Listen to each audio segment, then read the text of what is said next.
Liebe anwesende Gäste, Mesdames et Messieurs, dear Nadja, dear Bart.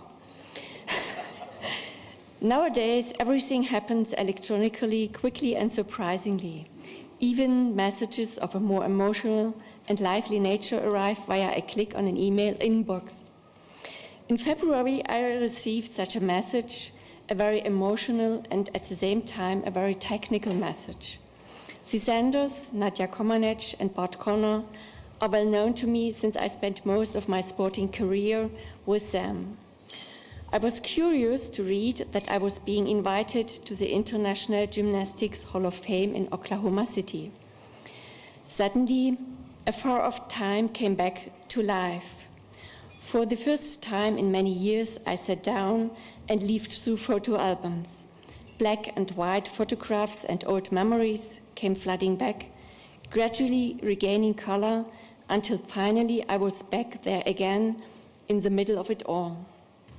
I was a gymnast once more, back in the daily routine of training sessions in the unchanging gym, along with my coach and all the other gymnasts. I remembered how our coach returned from a trip to Romania and talked excitedly about the new gymnast he had seen in training there and who were sure to make an impact on the sport in the coming years. He was absolutely certain of that, and he mentioned the name Komanec even then, and that was as early as 1973. It struck me how synchronous Nadja's and my careers were. As early as the 1973 friendship competition, the Youth World Championships among what were then the socialist countries, I met a gymnast who was later to dominate a whole gymnastics era. And throughout that era, I was always there. We competed together in Gera, in Shenyang, in Montreal, in Prague, and so on and so forth. There are very few gymnasts who I shared so many events with and whose careers were as simultaneous with mine as yours was. In every new competition season, I found photos and results lists containing both our names. And I also have a very personal memory of Bart. I was in the UEG gymnastics display, no, I think it was the FIG gymnastics display in Lausanne, and after the display, the gymnast had a boat trip on Lake Geneva, during which I managed to dance with Bart.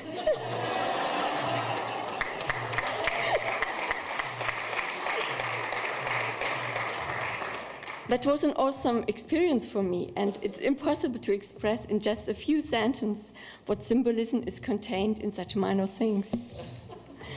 And then my sporting career was over and I began my professional training. First I trained as a physical education teacher and then as a psychologist. Now I work as a psychotherapist, and along the way I also wrote a doctoral thesis. Every day in my practice, I sit beneath a large painting depicting a gymnasium. It looks nice, very bright and friendly, a fitting picture for a psychological practice, and I enjoy having this gymnasium on the wall.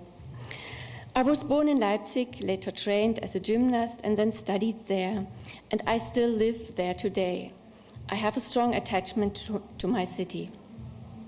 And it is thanks to the city and its citizens, at least those who took to the streets in 1989, that I'm able to be here today.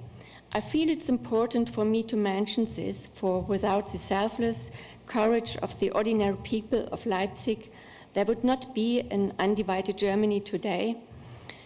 Europe would not be free of direct military threats, and my husband and I would not be here as visitors to the United States. But Leipzig is, of course, much more than just a historical important city with courageous citizens. It is also a city of sport, and sport reflects certain basic civic principles. Athletes practice, learn and train, then vie with one another in fair competition and congratulate each other at the victory ceremony. That is what sports is about. And it's no coincidence that as a resident of this city, you sooner or later come into contact with sports. That's how it was with me. and other aspects of life are also be found almost coincidentally in Leipzig too. The chance to study psychology at the university, which was the first in the world to teach this subject, is a matter of course. It's right on the doorstep. Dear Nadja, dear Bart, I would like to thank you very much for enabling me to take this journey into my own past.